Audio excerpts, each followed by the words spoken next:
La luz fría de la mañana inundaba la terminal del aeropuerto internacional, tan pulcra e impersonal como una sala de operaciones. Marina se aferraba a Fabricio, inhalando el aroma familiar de su colonia mezclado con el café de la mañana. Era un abrazo largo, de esos que intentan guardar el calor para los días de ausencia. Se iba a cerrar el negocio más importante de su carrera. Un proyecto que consolidaría su firma de arquitectura como una de las más innovadoras de la ciudad.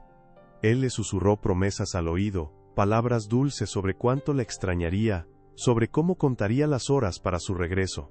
Y ella, con lágrimas sinceras en los ojos, le creyó cada sílaba. Porque su vida era esa, una estructura perfecta, diseñada por ella misma con la misma precisión con la que dibujaba los planos de un rascacielos. Marina, a sus 38 años, era la encarnación del éxito silencioso. Su ropa, de un minimalismo costoso, no gritaba, sino que afirmaba su estatus. Su mirada inteligente y sus gestos medidos delataban una mente analítica, apasionada por el orden y la belleza. Había construido su pequeño imperio desde cero, ladrillo a ladrillo, pero su mayor orgullo, su refugio, era su matrimonio de 10 años. Fabricio era su socio de vida, el cimiento sobre el que se apoyaba todo lo demás. Su rutina era un ballet perfectamente coreografiado. Despertaban juntos en su apartamento de diseño, un nido de cristal suspendido sobre el pulso frenético de la ciudad. Mientras ella revisaba los primeros correos del día, él preparaba el café, siempre con la cantidad exacta de leche de almendras. Las noches se repartían entre cenas en restaurantes exclusivos, eventos de caridad donde sus nombres brillaban en las listas de donantes y veladas tranquilas en casa, con una copa de vino y los pies de ella sobre el regazo de él. Era un mundo donde la apariencia de éxito lo era todo, y la fachada de los Morales era impecable. Sus sueños eran compartidos, o eso creía ella. Hablaban de expandir el negocio a Europa, de comprar una casa en la costa, de quizás algún día, bajar el ritmo y viajar sin un itinerario fijo. Él siempre la apoyaba, la animaba a ser más ambiciosa, a volar más alto. Tú eres la estrella, mi amor, le decía a menudo, yo solo estoy aquí para sostener la escalera. Esas palabras eran su red de seguridad, la certeza de que, sin importar cuán alto llegara, nunca caería. Sin embargo, en los últimos meses, habían aparecido fisuras casi imperceptibles en esa estructura perfecta. Pequeñas grietas que Marina, inmersa en la presión de su proyecto, se esforzaba por ignorar. Un cargo extraño en la tarjeta de crédito conjunta, uno que Fabricio justificó rápidamente como una cena de negocios que olvidó reportar. Ella, confiando ciegamente, no le dio más importancia. ¿Por qué lo haría? El dinero nunca había sido un problema. Luego estaban las llamadas. A veces, su teléfono sonaba tarde en la noche, y él se levantaba sigilosamente para atender en el balcón, su voz un murmullo inaudible contra el cristal. Problemas con un proveedor, explicaba al volver a la cama, su espalda un poco más rígida de lo normal. Marina lo atribuía al estrés. Ambos estaban bajo mucha presión. Era normal. Incluso su cuerpo parecía estar enviándole señales. Un dolor de cabeza persistente se había instalado detrás de sus ojos, y un nudo de ansiedad se apretaba en su estómago sin motivo aparente. Es el cansancio, se repetía a sí misma. Cuando cierre este trato, me tomaré unas vacaciones. Se prometía descanso y calma, creyendo que eran la solución a todo, que podía controlar la fatiga igual que controlaba cada aspecto de su vida y su carrera. Su mejor amiga, Ana, había notado algo. Durante un almuerzo, mientras Marina hablaba con entusiasmo sobre el viaje, Ana la interrumpió con una pregunta suave. ¿Y Fabricio? ¿Cómo está él? Últimamente lo noto, distante. La defensa de Marina fue inmediata, casi automática. Está agobiado como yo. Este proyecto nos está consumiendo a los dos. Estamos bien, Ana, mejor que nunca. La convicción en su propia voz casi la convence a ella misma. Se negaba a ver. Minimizar los problemas era más fácil que enfrentarlos. Admitir que algo andaba mal sería como reconocer un error de cálculo en los cimientos de su edificio más preciado, su propia vida. Y Marina no cometía errores de cálculo. Ahora, mientras el avión ascendía, dejando atrás las luces de la ciudad, Marina sentía una punzada de melancolía, pero también de orgullo. Repasaba mentalmente su presentación, visualizando el éxito. Fabricio la estaría esperando. Todo volvería a la normalidad. La estabilidad, la seguridad, la esperanza, todo estaba a solo 48 horas de distancia. El viaje fue un torbellino de reuniones, negociaciones y cenas formales. Marina se movía por ese mundo con la gracia de una depredadora elegante. Su propuesta fue recibida con aclamación. Cerró el trato. Era el mayor triunfo de su carrera. Esa noche, sola en la suite de lujo de su hotel, se sirvió una copa del champán más caro. La ciudad extranjera brillaba a sus pies, un tapiz de luces que celebraba su victoria. Se sentía invencible. Le envió un mensaje a Fabricio: «Lo conseguimos. No puedo esperar a celebrar contigo, te amo». La respuesta tardó en llegar, y cuando lo hizo, fue extrañamente corta. «Felicidades, mi vida, yo también te amo». Marina frunció el ceño por un instante, algo en la brevedad del mensaje se sintió hueco, pero lo desechó. Estaría ocupado, cansado. Lo importante era que pronto estarían juntos. Levantó su copa hacia el reflejo de la mujer en la ventana, una mujer poderosa, exitosa, amada, una mujer que lo tenía todo bajo control. Fue entonces cuando su teléfono emitió un sonido. No era una notificación de mensaje, era un sonido diferente, un porping por agudo y oficial de la aplicación de su banco de alta gama, la que usaba para sus transacciones más importantes. Curiosa, desbloqueó la pantalla. Era una alerta de cargo, una transacción de 5 cifras acababa de ser procesada. Su corazón, que un segundo antes rebosaba de euforia, comenzó a latir con una fuerza sorda y pesada. Leyó el concepto del cargo, y las palabras se clavaron en su mente como fragmentos de hielo, congelando su sangre y deteniendo su respiración. Servicios de maternidad y suite de parto privada, Hospital Metropolitano de la Caridad. El mundo se inclinó, el ruido de la ciudad se desvaneció. Por un momento, pensó que era un error, una estafa, una confusión imposible. Pero debajo del concepto, claro e innegable, estaba el nombre del responsable de la cuenta. El nombre que era el pilar de su vida, su refugio, su socio. Fabricio Morales. La copa de champaña se deslizó de sus dedos. No se estrelló contra el suelo de mármol. Aterrizó con un ruido sordo sobre la alfombra de seda, derramando su contenido dorado como una mancha de fracaso sobre su victoria. Marina no se movió. Sus ojos estaban fijos en la pantalla del teléfono, en esas palabras que habían demolido la estructura de su vida en menos de 10 segundos. Por servicios de maternidad y suite de parto privada **. El aire de la suite de lujo se volvió denso, pesado, imposible de respirar. Un frío glacial, que no tenía nada que ver con el aire acondicionado, comenzó a subir desde la planta de sus pies, envolviendo sus piernas, su torso, hasta llegar a su garganta, ahogando un grito que nunca llegó a nacer. El dolor no fue un estallido, fue una implosión, un colapso silencioso de todo lo que creía sólido, de cada viga de confianza, de cada pilar de amor sobre el que había construido su mundo. Su mente, la misma mente analítica que podía ver los puntos débiles en el diseño de un rascacielos, de repente vio el suyo, las fisuras que había ignorado. El cargo extraño en la tarjeta, las llamadas nocturnas en el balcón, la distancia en su mirada. No eran grietas, eran advertencias de un derrumbe inminente. Y ella, la arquitecta experta, había estado viviendo en un edificio condenado. No lloró. Las lágrimas se sentían como un lujo que no podía permitirse, un desperdicio de energía. En su lugar, una claridad cortante, afilada como un bisturí, reemplazó el shock. Esto no era una traición sentimental. Era un fraude. Una violación de contrato. Un error de cálculo que debía ser corregido con una precisión despiadada. Su primer movimiento fue instintivo, tan calculado como una jugada de ajedrez. Su mano, que temblaba imperceptiblemente, marcó un número de memoria. «David. Soy Marina», dijo. Su voz un susurro plano, desprovisto de cualquier emoción. Era su gestor de patrimonio, el hombre que custodiaba las llaves de su imperio financiero. «Marina, felicidades por el trato. ¿Celebramos cuando vuelvas?», respondió él con entusiasmo. «Cambio de planes», interrumpió ella. «Necesito que congeles todo, ahora mismo». Hubo un silencio al otro lado de la línea. ¿Todo? Marina, ¿a qué te refieres? Cada cuenta conjunta. Cada tarjeta de crédito a su nombre. Cada línea de inversión. acceso denegado, efecto inmediato, código de emergencia, violación de confianza. David no hizo más preguntas. El tono de Marina era el de una orden de demolición. Entendido, considera lo hecho. Colgó. El primer ladrillo había sido removido.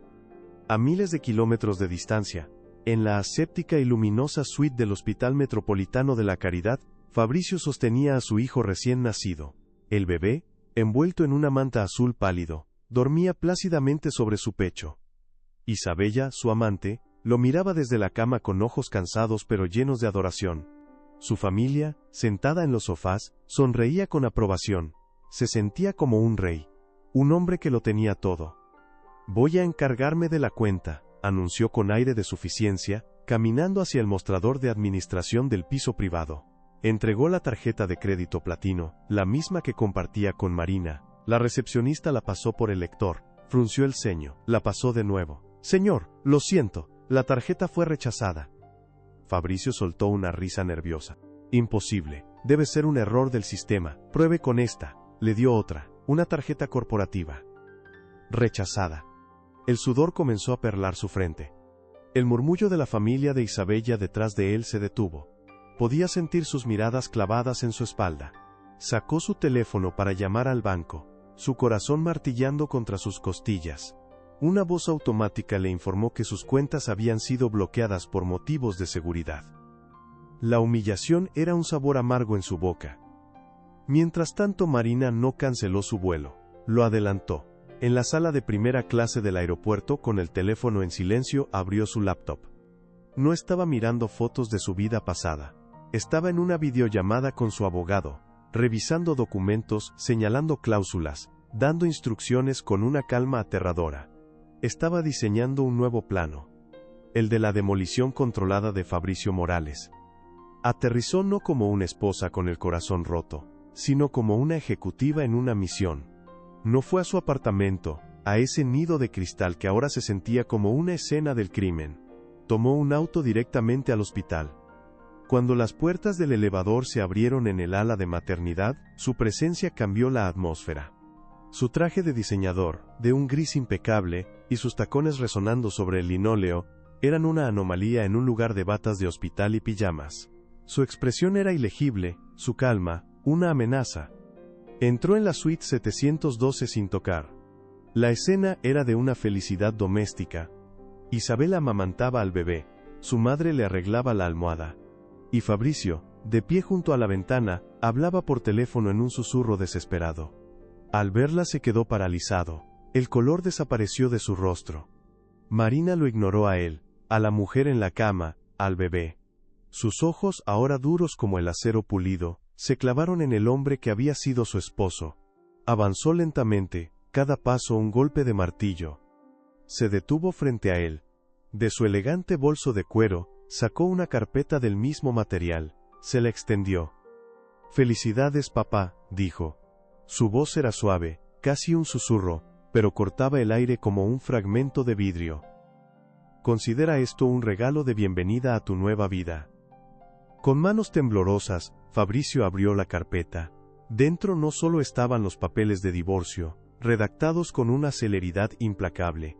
Había una orden de restricción que le prohibía acercarse a ella, o a cualquiera de sus propiedades. Y debajo, una pila de documentos. Extractos bancarios, transferencias, correos electrónicos. Pruebas irrefutables del fraude, de cómo durante meses había estado desviando fondos de la empresa que ella, y solo ella, había fundado. Levantó la vista, sus ojos suplicantes llenos de pánico. Marina dio el golpe final, su voz sin una pizca de vacilación. «La casa, el auto, el negocio, todo está a mi nombre, Fabricio. Siempre lo estuvo, tú no tienes nada». El impacto de esas palabras fue físico. La ruina financiera, la aniquilación legal, la presencia de hielo de la mujer a la que creía haber engañado tan fácilmente. El aire pareció abandonar sus pulmones. Sus rodillas se doblaron, y ante la mirada atónita de su nueva familia, se desplomó, cayendo al suelo en un montón inconsciente. Marina no se inmutó. No miró hacia atrás. Se dio la vuelta con la misma compostura con la que había entrado, y se alejó, dejando atrás el caos de su imperio de mentiras derrumbado. había ejecutado su venganza con precisión quirúrgica. Mientras las puertas del elevador se cerraban, aislándola del drama, su teléfono vibró. Era un mensaje de su abogado. Fase 1 completada. ¿Procedemos con la fase 2? Una pequeña, casi imperceptible sonrisa se dibujó en sus labios por primera vez en 48 horas. Una sonrisa enigmática y peligrosa. La sonrisa de Marina se desvaneció tan pronto como las puertas del elevador se cerraron, dejándola en una caja de metal pulido que reflejaba una versión distorsionada de sí misma. El aire que había contenido en sus pulmones durante las últimas 48 horas, salió en un silbido lento y doloroso. La adrenalina, ese combustible frío que la había impulsado a través del océano y hacia el epicentro de su propia demolición, comenzó a disiparse, y en su lugar un vacío helado se expandió desde su pecho, un agujero negro que amenazaba con devorarlo todo. La fase 1 no había sido una venganza. Había sido una amputación. Necesaria quirúrgica, para salvar el resto del organismo. Pero ahora sentía el miembro fantasma, el dolor agudo de lo que ya no estaba. No volvió a su apartamento. Ese lugar ya no era un hogar, era un mausoleo de mentiras. Condujo sin rumbo por las calles nocturnas de la ciudad, las mismas que antes le parecían un símbolo de su éxito, y que ahora se sentían ajenas, hostiles. Terminó registrándose en un hotel boutique anónimo, pagando en efectivo y usando un nombre falso. Necesitaba desaparecer, incluso de sí misma. La habitación era minimalista y elegante, muy parecida a su propio estilo, pero la impersonalidad del lugar la asfixiaba. Se quitó los tacones, que cayeron a la alfombra sin hacer ruido. El traje de diseñador, su armadura, se sintió de repente pesado, sofocante. Se deshizo de él, y se quedó de pie, en ropa interior, frente al ventanal que daba a un patio interior sin vistas. La mujer fuerte, la ejecutiva implacable que había hecho arrodillarse a un hombre, se había disuelto. Lo que quedaba era solo Marina. Desnuda. Rota. Y entonces, el llanto llegó. No fue un sollozo delicado. Fue un sonido gutural, primitivo, que le rasgó la garganta. Se dobló por la mitad, como si hubiera recibido un golpe físico, y se dejó caer al suelo. El dolor era tan inmenso, tan total, que no tenía palabras, solo un aullido silencioso que sacudía todo su cuerpo.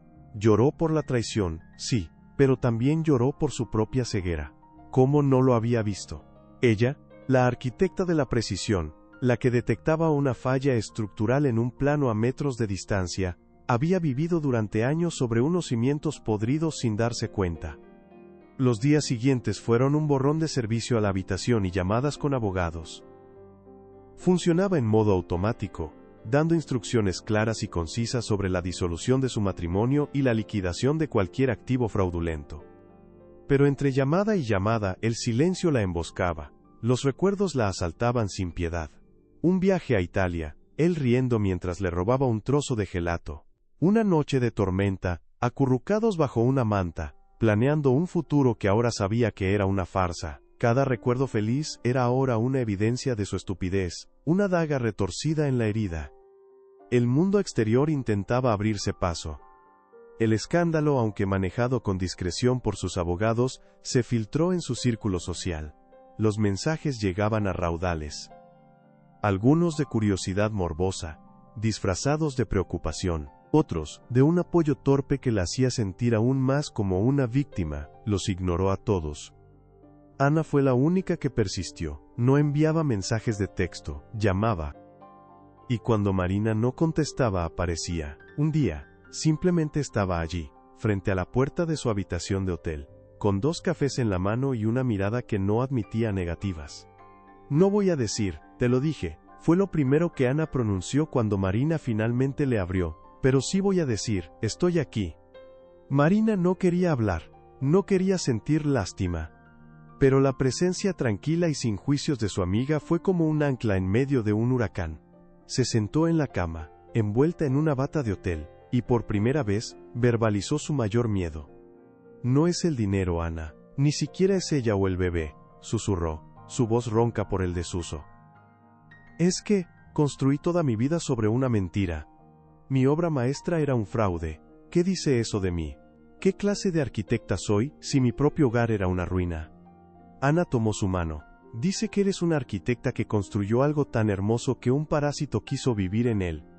El diseño era perfecto, Marina. El que falló fue el material humano.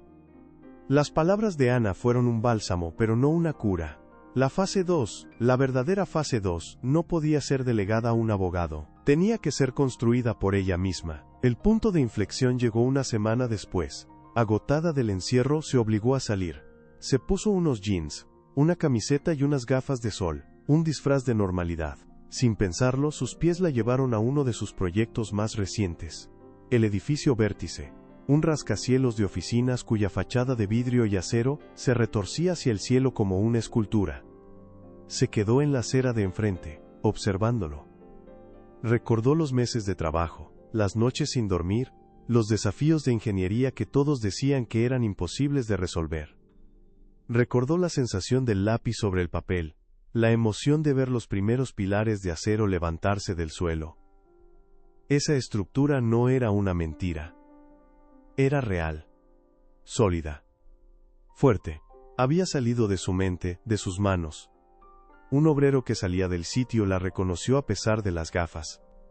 Señora Morales, dijo, quitándose el casco con respeto, es una belleza, ¿verdad? Nunca he trabajado en algo así. Tiene buenos huesos.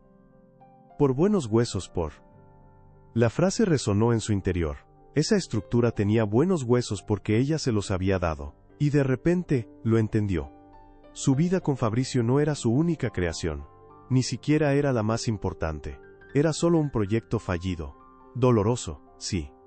Humillante, también. Pero no era el final de su carrera. No era el final de ella. Esa misma tarde, llamó a su abogado. David, quiero que ejecutes la fase 2. Entendido, respondió él. ¿Qué hacemos con las acciones que desvió? No. Lo interrumpió Marina, su voz con un nuevo filo de determinación. La fase 2 soy yo. Vende el apartamento, vende el coche, liquida todo lo que nos unía, y con ese dinero, quiero que crees una fundación. Una beca para mujeres jóvenes que quieran estudiar arquitectura. Se llamará Beca Vértice. Hubo un silencio al otro lado. Luego, David dijo con admiración, como ordenes, Marina. Colgó el teléfono, y sintió que por primera vez en semanas, podía respirar hondo. La reconstrucción había comenzado. Se mudó a un loft industrial en una parte de la ciudad que estaba en pleno renacimiento. Ladrillo visto, tuberías expuestas, ventanas enormes que inundaban el espacio de luz. Era lo opuesto a su antiguo apartamento de cristal. Era crudo, honesto, lleno de potencial. No contrató a diseñadores. Ella misma pintó las paredes, lijó los suelos y eligió cada mueble. Cada clavo que martillaba, cada capa de pintura que aplicaba, era un acto de recuperación. Estaba reclamando su espacio, su vida. Se sumergió en el trabajo, pero de una manera diferente. Ya no buscaba la validación externa o el siguiente gran contrato, buscaba proyectos con alma. Aceptó diseñar un pequeño centro comunitario en un barrio desfavorecido. Un trabajo que otros arquitectos de su nivel habrían despreciado. Pasaba horas hablando con los residentes, entendiendo sus necesidades, diseñando espacios que no solo fueran funcionales sino que también inspiraran dignidad y esperanza. Empezó a correr por las mañanas, junto al río, el dolor en sus músculos, el ardor en sus pulmones. Era un dolor limpio, un dolor que ella controlaba. Cada kilómetro que corría, era una milla que dejaba atrás su pasado. Las pequeñas victorias se fueron acumulando. La primera noche que durmió sin pesadillas. La primera vez que rió a carcajadas con Ana, hasta que le dolió el estómago. El día que recibió la primera carta de agradecimiento de un estudiante que había ganado la beca Vértice. Guardó esa carta en su escritorio, como un recordatorio. No era un camino fácil. Había días en que la sombra de la traición volvía, en que la soledad pesaba como una losa de hormigón. Pero ya no se dejaba hundir. Aprendió a sentarse con el dolor, a reconocerlo sin dejar que la consumiera. Era parte de su nueva estructura, una viga de acero forjada en el fuego que, aunque marcada, la hacía más fuerte. Meses después, estaba en la inauguración del centro comunitario. El lugar bullía de vida, de niños riendo, de vecinos conversando. No había fotógrafos ni alfombras rojas. solo la gratitud genuina de la gente. Una anciana se le acercó, con los ojos brillantes. «Gracias, mija», le dijo tomando sus manos. «Nos has dado más que un edificio, nos has dado un hogar». En ese momento Marina se miró las manos. Ya no eran las manos impecables de la ejecutiva que firmaba contratos millonarios. Estaban ligeramente callosas por el trabajo en su loft, con un pequeño rasguño de una sesión de jardinería en la nueva terraza comunitaria. Eran las manos de una constructora. Y por primera vez se sintió completa. No porque hubiera recuperado lo que perdió, sino porque había construido algo infinitamente más valioso sobre las ruinas. Algo que nadie podría quitarle jamás. Su propia vida, rediseñada desde los cimientos. Más fuerte, más luminosa, y sobre todo, auténticamente suya. 2 años después, el sol no entraba a través de los ventanales de un rascacielos, sino que se filtraba por los tragaluces de un antiguo almacén reconvertido en taller. El aire no olía a café de máquina y perfume caro, sino a madera recién cortada, a polvo de yeso, y a la promesa de algo nuevo. Marina, de pie en medio del caos creativo, ya no vestía trajes de seda gris. Llevaba unos jeans manchados de pintura, unas botas de trabajo y una simple camiseta de algodón. Su cabello, antes recogido en un moño impecable, caía libre sobre sus hombros. No había rastro de la mujer gélida que ejecutó una demolición perfecta en la suite de un hospital, tampoco de la mujer rota que se deshizo en el suelo de un hotel anónimo. Esta era una tercera versión de Marina. Una versión reconstruida. La fase 2 nunca fue sobre Fabricio. Él se había desvanecido en la irrelevancia, una nota a pie de página en su propia historia, ahogado en deudas y en las consecuencias de sus actos.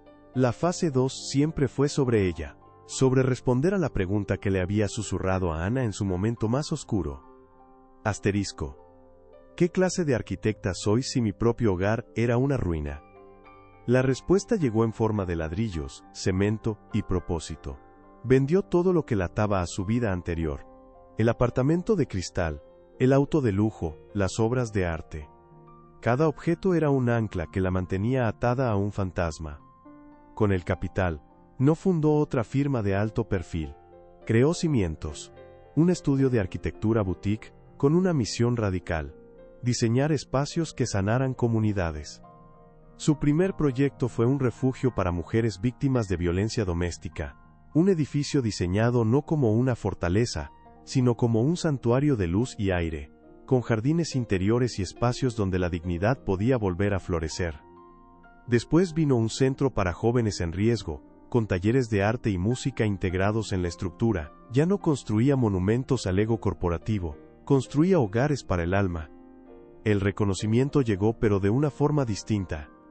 No eran artículos en revistas de lujo, sino reportajes en periódicos locales sobre el impacto de su trabajo. Su nombre ya no se asociaba con el escándalo de su divorcio, sino con la Beca Vértice, la fundación que había creado y que ahora financiaba los estudios de docenas de jóvenes arquitectas con talento pero sin recursos. Su vida personal también había sido demolida y reconstruida. No había un nuevo amor en el horizonte, no porque estuviera cerrada a él, sino porque por primera vez en su vida, no lo necesitaba para sentirse completa. Su red de apoyo eran sus amigas, las mujeres a las que ayudaba, su equipo de jóvenes arquitectos apasionados. Su refugio ya no era un hombre, era su propio espacio, su taller, el silencio de sus mañanas con una taza de té, y el sonido de la ciudad despertando a lo lejos.